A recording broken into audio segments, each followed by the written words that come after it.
Rebonjour amis débutants de Word 2007, Alexandre pour officemonami.com de nouveau pour vous présenter les bases de la mise en forme de texte sur Word 2007, pardon. Alors, ce qu'il vous faut pour l'instant, c'est un document avec du texte d'exemple, ici officemonami.com. Je refais un peu de promo au passage. Et ce qu'on va faire dans un premier temps, c'est sélectionner le texte qu'on veut mettre en forme. Donc pour faire une sélection, c'est très simple.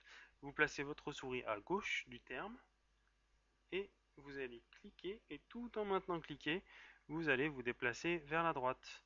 Le petit surlignage bleu montre que c'est bien le terme que vous avez choisi qui est sélectionné. Et donc à partir de cette sélection, on va pouvoir refaire la mise en forme. Alors, dans un premier temps, je vais changer la forme des caractères. La forme des caractères dans Word est appelée la police.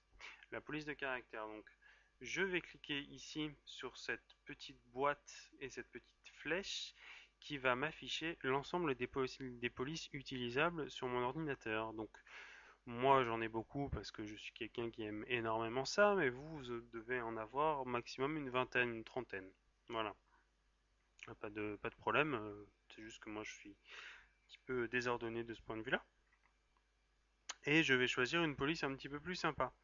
Donc par exemple la police, voilà, Boros 93 que je ne connaissais absolument pas. Et voilà, donc on a un aperçu un petit peu plus 70s, donc qui me plaît déjà un petit peu plus.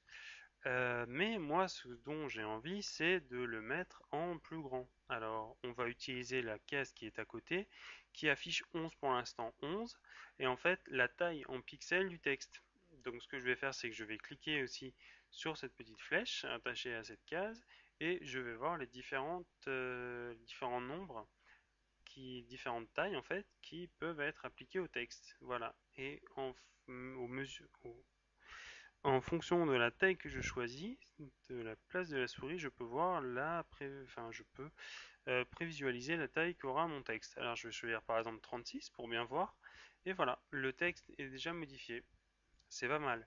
Alors si vous voulez faire ça de façon un petit peu plus artisanale, vous avez les deux boutons ici, A avec une flèche en haut, A avec une flèche en bas, donc qui va vous permettre d'agrandir ou de rétrécir. Si vous voulez mettre le mot en gras, vous pouvez utiliser ce petit B là. Je clique une fois, le mot est en gras, je reclique, il n'est plus en gras. Gras, pas gras, gras, pas gras, voilà. Même chose pour italique, italique, pas italique. En souligné, pas souligné. En indice, voilà, ça sert pas à grand chose. Et en facteur, voilà, ça ne sert toujours pas à grand chose. Alors, ce qu'on va essayer de faire aussi, c'est de changer la couleur. Donc là, on est dans les 70s, on va essayer de mettre une couleur un petit peu plus sympa. Donc on va utiliser ce petit A surligné d'une couleur, vous voyez le petit rose là, on va utiliser la petite flèche qui est à côté pour lui attribuer une couleur. Donc voilà, vous pouvez voir que à chaque fois que je passe ma souris sur une couleur, le document, le texte sur le document change de couleur pour me montrer une prévisualisation de ce que ça pourrait donner. Donc moi j'aime bien le bleu, je vais mettre ça en bleu. Et voilà.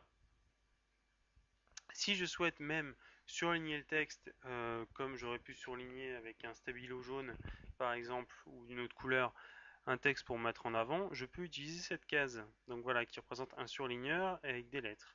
Donc je clique pareil sur la petite flèche qui est à côté et j'ai les différentes couleurs de surlignage. Voilà.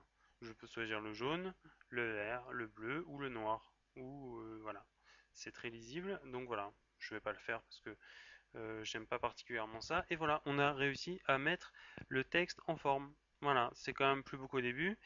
Et si par contre vous n'aimez pas du tout, vous pouvez utiliser ce petit bouton vous permet de revenir au format initial. Et voilà, donc tous mes efforts sont réduits à néant. Et voilà, donc ce sont les bases de la mise en forme. J'espère que ça vous a aidé et que j'ai pas été trop rapidement. Trop rapide, pardon, parce que trop rapidement, ça ne se dit pas. Je vous dis à tout de suite pour la prochaine vidéo. On va essayer d'aller un petit peu plus loin dans la mise en forme des paragraphes cette fois. À tout de suite.